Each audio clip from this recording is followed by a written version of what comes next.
राधे राधे बच्चों। चलिए, आज का टॉपिक है हमारा प्रोबेबिलिटी। आप लोग बेसिकली इस वर्ड से फैमिलियर हैं। क्लास 8 से हम लोग इस टॉपिक पे पढ़ते आए हैं। ठीक, ओके। तो कुछ बेसिक टर्मिनोलॉजी हैं जिसे हमें समझना बहुत इम्पोर्टेंट है। अगर उससे आप समझ लिए तो आपके लिए क्लास 11th एंड 12th का बेसिक प्रोबेबिलिटी बहुत आसान हो जाएगा। ठीक, इस बेसिक टर्मिनोलॉजी से ही मेंस एंड एडवांस में से क्वेश्चंस को बोर्ड्स में रोटेट किया जाता है। तो इस टर्म्स को आप देखिए, समझिए एंड फील कीजिए, तभी आपको अच्छे से समझ में आएगा। ओके, तो पहला हमारा टर्म है डिटरमिनिस्टिक एक्सपेरिमेंट। क्या बोला मैंने? Deterministic experiment.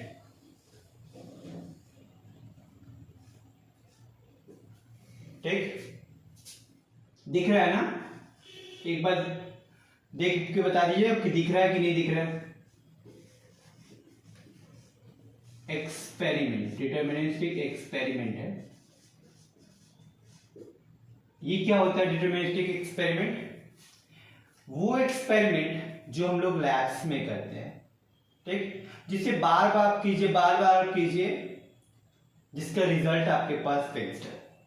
ठीक, उसी बोलते हैं हम लोग डिटरमिनिस्टिक एक्सपेरिमेंट। जैसे एग्जांपल पे अगर जैसे हम लोग बोलते हैं लैब्स में बोलते हैं H2 प्लस O2, ठीक, कि H2 को अगर हम लोग O2 से रिएक्ट करें तो हम लोग को H2O ही मिलेगा।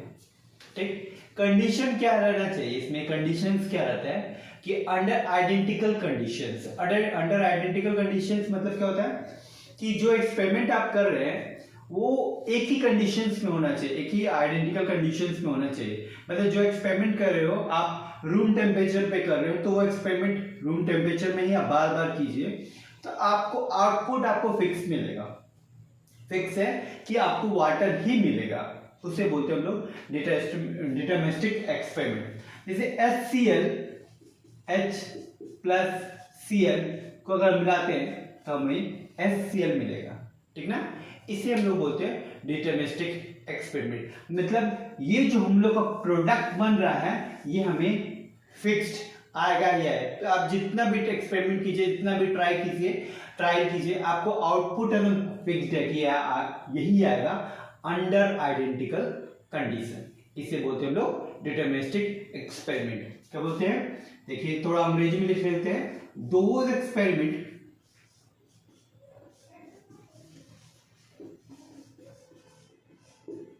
take which and when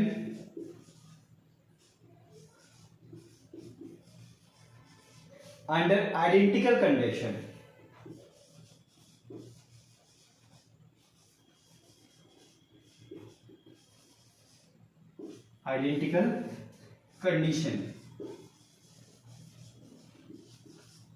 उसे बोलते हैं हम लोग under identical condition the product which produce same result.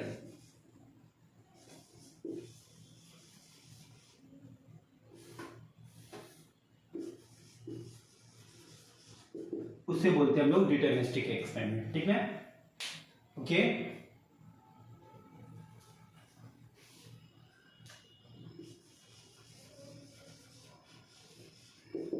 कोई दिक्कत नहीं ना? मतलब मैंने क्या कहा कि अंडर आइडेंटिकल कंडीशंस में होना चाहिए। आप H2 प्लस O2 मिलाएंगे तो आपको पानी ही मिलेगा, दारू नहीं मिलेगा, सॉरी अल्कोहल नहीं मिलेगा। ओके, तो ये है सारा आपको डिटरमिनिस्टिक एक्सपेरिमेंट। अब हम लोग मतलब अब हमारा नया टर्म क्या है? Random experiment. क्या बोलते हैं? Random experiment. ठीक, इससे क्या, इस वर्ड्स का मतलब क्या है, मीनिंग क्या है, इसलिए बता रहे हैं कि अगर इफ, ठीक, इन ईच ट्रायल, अंग्रेजी पहले लिख दे रहा हूं, each trial of an experiment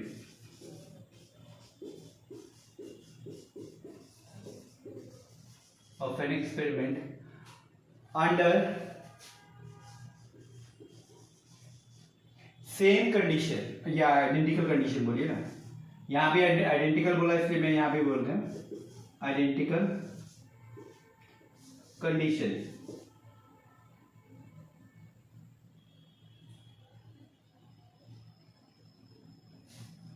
sorry spelling mistake है, यहाँ पे कंडक्शन लिख दिया मैंने, आइडेंटिकल कंडीशन होगा।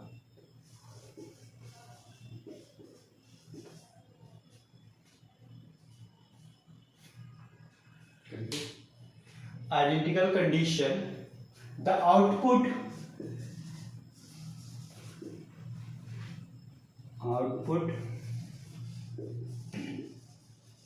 comes is not unique.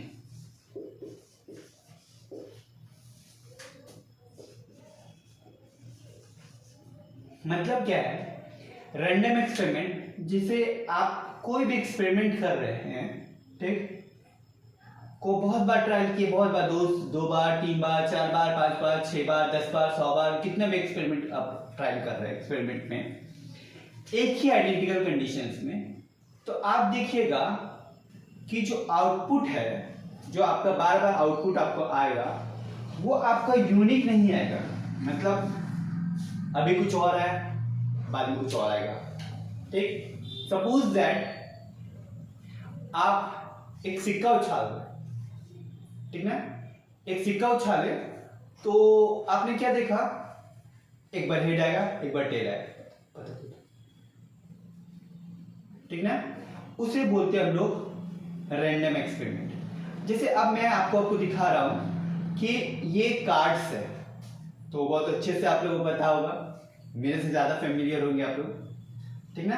ये कार्ड्स है, ये कार्ड्स को अगर मैं मतलब सफल किया और एक यहां से एक कोई भी कार्ड्स निकाला, तो देखिए मेरे पास 5 आ रहा है, ठीक। अब इसी 5 आप नोट कर लिए।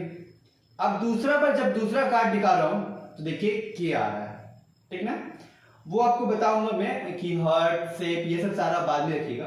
तो वो एक्सपेरिमेंट जो आप एक ही आइडेंटिकल कंडीशन में बहुत बार ट्रायल कर रहे हो but output is not unique, इसे बोलते हैं हम लोग रैंडम एक्सपेरिमेंट। और डिटरमिनिस्टिक एक्सपेरिमेंट में क्या था, जो आउटपुट रिजल्ट था वो कितना बार भी कीजिए आपका आउटपुट शुड बी सेम, इसे बोलते हैं हम लोग रैंडम एक्सपेरिमेंट। डिफरेंस बिटवीन आपको मेरे ख्याल से फील हो गया होगा, deterministic experiment and random experiment में डिफरेंस, ठीक है। ओके, तो चलिए मैं अब रब कर रहा हूं, कॉपी आउट कर लीजिए पॉज करके।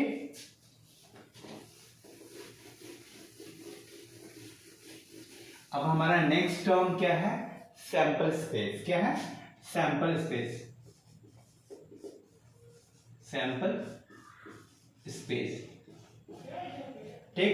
अब सैंपल स्पेस क्या है, set up all possible values of the random experiment, ठीक ना। ये अभी अंग्रेजी बोल दे रहा हूं, फिर बाद में आपको मैं समझा दे रहा हूं। सेट ऑफ all possible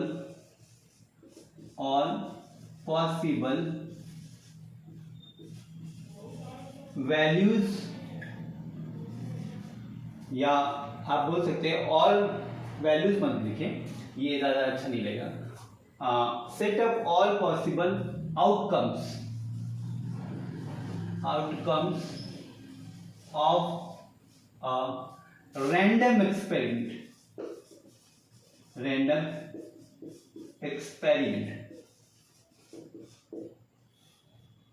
ठीक है। सपोज दैट इसको हम लोग लिखते किसे, इट इज डिनोटेड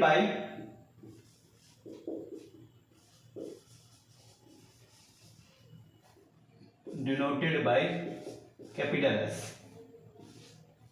तो आप रैंडम एक्सपेरिमेंट में, अभी मैंने क्या कहा था, ये देखिए रैंडम एक्सपेरिमेंट में क्या कहता है, पत्ता आपको दिखाया ऐसे बार। तो आप एक सिक्का को उछाले तो आपके पास क्या क्या आ सकता है, हेड या टेल, इससे ज्यादा नहीं आ सकता आपके पास, ठीक। तो जो रैंडम एक्सपेरिमेंट आपने किया, ठीक, उसके जितने भी आउटकम्स आ सकते हैं आपके पास, आपको प्रोबेबिलिटी रैंडम एक्सपेरिमेंट क्या, आपको आउटपुट पता है कि आपके पास क्या क्या आएगा, बट यूनिक आउटपुट नहीं आएगा, बस इसमें ये खासियत है। ठीक, तो एक क्वाइन को मैंने उछाला, आपके पास पता है, पहले से पता है हेड या टेल आएगा, तो जो जो आपको आउटपुट आ सकता है उसको कलेक्ट करके मैंने एक जगह लिख लिया, इसे बोलते हैं हम लोग सैंपल स्पेस। क्या बोलते हैं? Sample space. ठीक ना, जैसे एक लूडो गोटी मैंने फेंका, ठीक, डाइस रोल, पता एक लूडो गोटी फेंका तो हमको क्या मिलेगा? 1 2 3 4 5 6। लूडो तो खेलते होंगे आप लोग, तो उस डाइस में आप देखोगे कि उस डाइस में मार्क जो रहता है 1 2 3 4 5 6, बस यही आ सकता है, 7 नहीं आ सकता। अगर आपका 7 आ रहा है, इट मीन्स आपका डाइस में कुछ ना कुछ गड़बड़ी है, कोई भूत प्रेत का साया है, उसे मेरे पास ला दो, छूट जाएगा। ठीक ना, मैथ्स पढ़ाने से स्टार्ट कर दो। तो एक सैंपल स्पेस क्या होता है, मेरे ख्याल से फील हो गया होगा। अब नेक्स्ट टर्म है आपके पास इवेंट। ठीक ना, समझ में आ रहा है ना कि ये बस ऐसे ही मुंडी ला रहे हैं। इवेंट, ठीक ना, इवेंट क्या है? Subset of the sample space. ठीक ना, क्या क्या बोलते हैं? Subset of the sample space. ठीक ना, subset of the sample space मतलब ये सेट है, इस सेट से, ठीक, इस सेट से अगर हमको एक पर्टिकुलर कोई भी सेट बनाना है, ठीक ना, इसी से कट करके मैंने कुछ बोल दिया, जैसे इस डाइस को रोल किया, अब मैंने बोला कलेक्शन ऑफ इवेंट नंबर, तो हम लोग क्या आएगा हमारे पास? 2 4 6, ये आएगा ऑड नंबर, ठीक ना, तो ऑड नंबर, तो क्या आएगा हमारे पास? 1 3 5। ठीक, तो ये सब सारा हमारे एक इवेंट हो गया। क्लियर? पक्का? कोई किसी को कोई कष्ट नहीं है? ठीक है, वीडियो को पॉज करके आप कॉपी कर लीजिए, मैं रब कर रहा हूं और मैं आगे जा रहा हूं।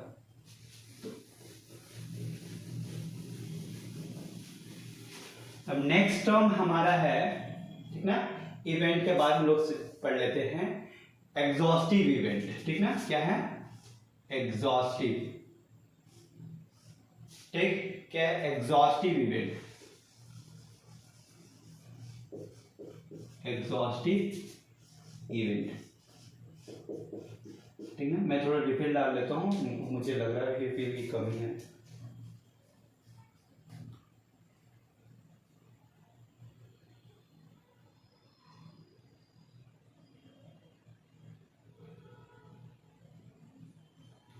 चलिए, एग्जॉस्टिव इवेंट्स क्या है, ठीक ना, इसे समझिए। The total number of possible outcomes, ठीक ना, तो total number of possible outcomes of a random experiment is known as exhaustive events. ठीक है, क्या है? द टोटल नंबर ऑफ, ठीक है, क्या है मैंने बोला? Total number of possible outcomes,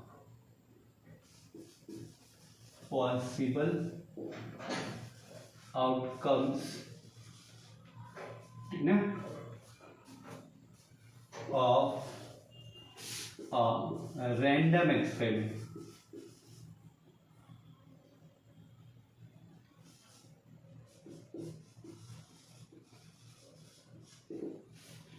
ठीक ना, तो जितना भी आपका पॉसिबिलिटीज है, ठीक ना, सैंपल स्पेस को ही हम लोग बोल सकते हैं एग्जॉस्टिव इवेंट्स। मतलब सैंपल स्पेस में and exhaustive events near about same हैं। जैसे थ्रोइंग अ डाइस, आप क्या लिखोगे, उसका सैंपल स्पेस आप क्या लिखोगे, 1 2 3 4 5 6।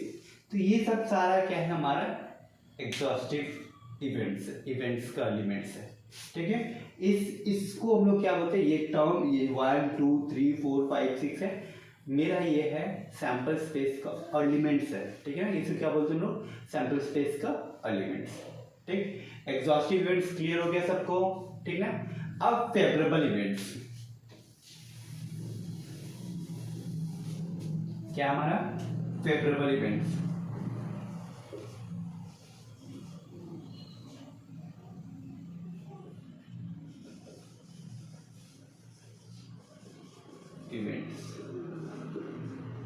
ठीक है, फेवरेबल इवेंट, नंबर ऑफ, ठीक है, number of possible outcomes, number of possible outcomes,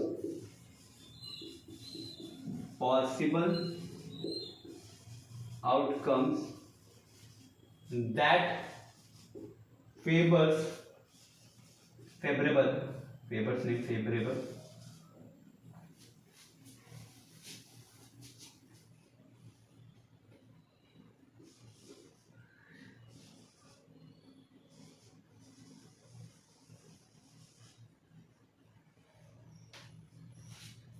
that favorable take of the random X field,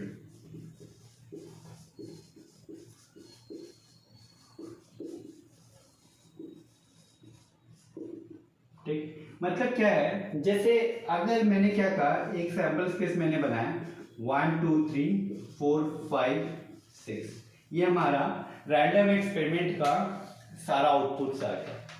ठीक ना, ये जो आउटपुट आया, अब मैंने क्या कहा कि मुझे एक वो सेट्स चाहिए, ठीक, जो मुझे सिर्फ 2 से डिविजिबल हो, मतलब या बोल सकते हैं इवन नंबर्स है। तो ये सेट्स मैंने क्या क्या, ए क्या बोला, ए को क्या बोल दिया, 2 4 6। तो 2 4 6 ये सारे एलिमेंट्स हैं जो हमारे फेवर्स में, ठीक ना। तो इस बोलते हैं क्या, हम क्या बोल रहे, ये जो इवेंट हुआ, मैंने कलेक्शन ऑफ इवन नंबर्स को किया, तो इस सेट को मैंने क्या बोल दिया, फेवरेबल इवेंट्स। ठीक ना, किसी को कोई दिक्कत, यहां तक कोई दिक्कत नहीं होना चाहिए, आई होप सो।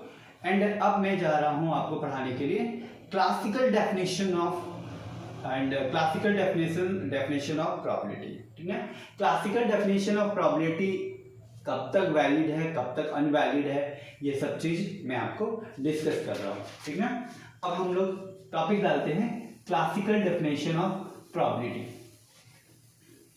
ठीक, तो प्रोबेबिलिटी आप लोग बचपन से ये पढ़ते आए हो। ठीक, probability P of E, probability of E क्या, number of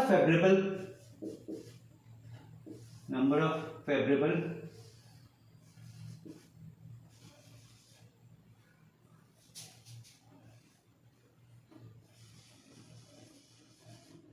events by number of exhaustive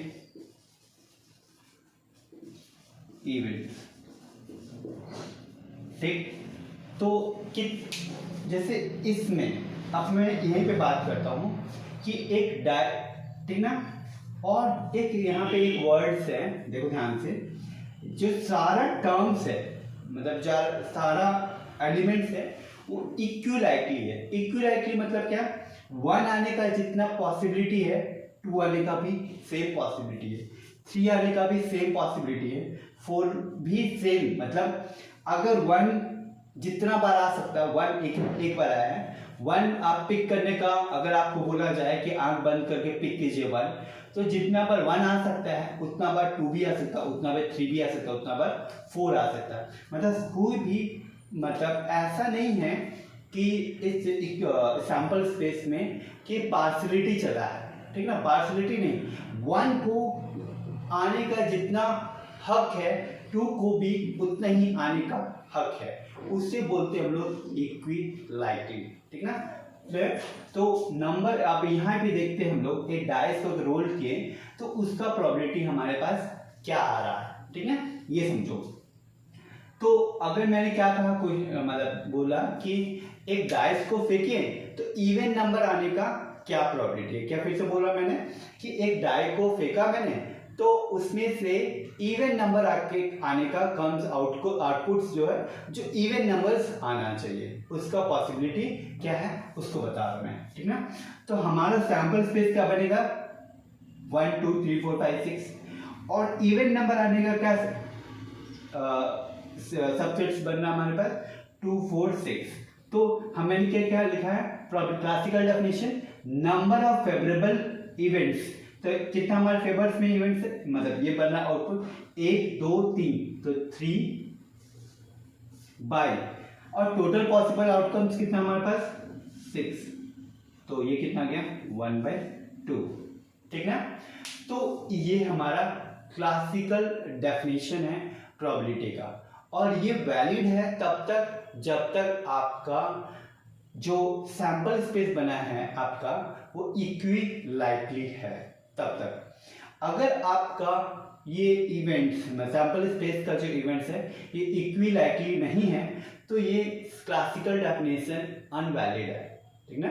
थोड़ा सा इस बात को गौर कीजिएगा, ये आप अच्छे से समझिएगा कि क्लासिकल डेफिनेशन का प्रोबेबिलिटी, अरे भाई इधर ध्यान दे दो कि क्लासिकल डेफिनेशन ऑफ प्रोबेबिलिटी क्या है, ठीक ना। क्लासिकल मतलब वैलिड कब है और अनवैलिड कब है। जैसे कुछ चीजें होता है ना वैलिडिटी,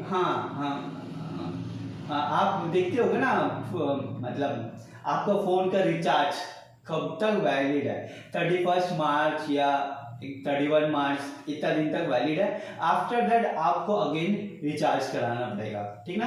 सेम चीज यहाँ पर भी है कि ये जो प्रोबेबिलिटी है ये क्लासिकल डेफिनेशन कब तक वैलिड है और कब तक इनवैलिड है। तो मैंने एक बार वापस से रिपीट कर दे रहा हूँ, क्लासिकल जो डेफिनेशन है ये वैलिड है तब तक जब ये जो एलिमेंट्स है ये इक्वी लाइकली हो तब तक, और जब ये अनइक्वली लाइकली हो जाएगा तो ये क्लासिकल डेफिनेशन अनवैलिड है, ओके। एंड ये तक इतना तो मेरे ख्याल से समझ में आ गया होगा। अच्छा, जो प्रोबेबिलिटी का वैल्यू है, प्रोबेबिलिटी ऑफ इवेंट, ये आपका 0 हो सकता है या 1 हो सकता है, ठीक ना। जो प्रोबेबिलिटी का जो वैल्यू है ये 0 से लेके 1 तक ही लाई करता है, ठीक।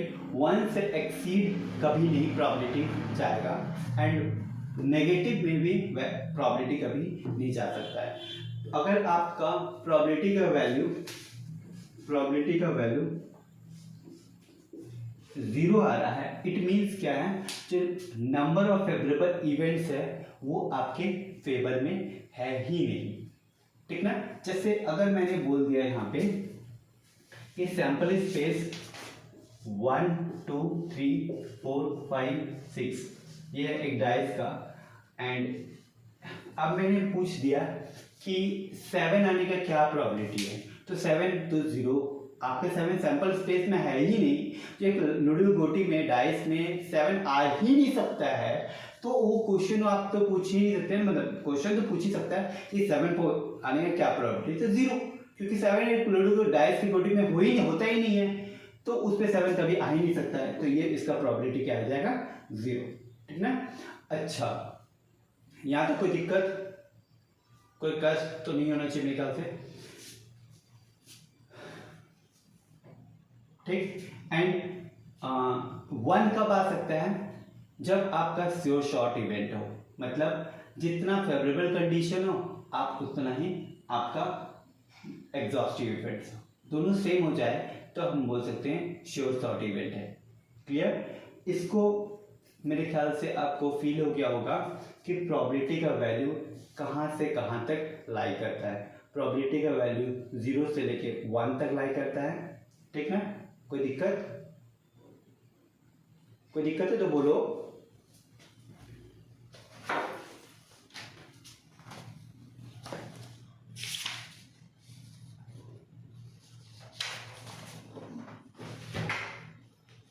ठीक है ना, कोई दिक्कत नहीं होना चाहिए मेरे ख्याल से। 0 से लेके 1, हाँ ओके 1 तक लाई करता है, ठीक ना। तो 1 और आपके सारे केसेस के बारे में आपको मैं अब आगे के वीडियोस में बताऊंगा। क्लासिकल डेफिनेशंस के बाद मैं आप नेक्स्ट क्लास में लेक्चर्स में आपको इस पे क्वेश्चंस करवाऊंगा, देन आपको आगे सारे टॉपिक्स पे डिस्कस करूंगा। इसे आप थ्रू आउट देख लीजिए, एक बार समझ लीजिए, एंड अगर आपको दिक्कत, अगर कोई कष्ट हो रहा है then you have to comment me, मैं आपके सारे सॉल्यूशंस का जवाब दे दूंगा। अब ओके, नेक्स्ट क्लास लेक्चर्स में मैं आपको सिर्फ क्वेश्चंस करवाऊंगा।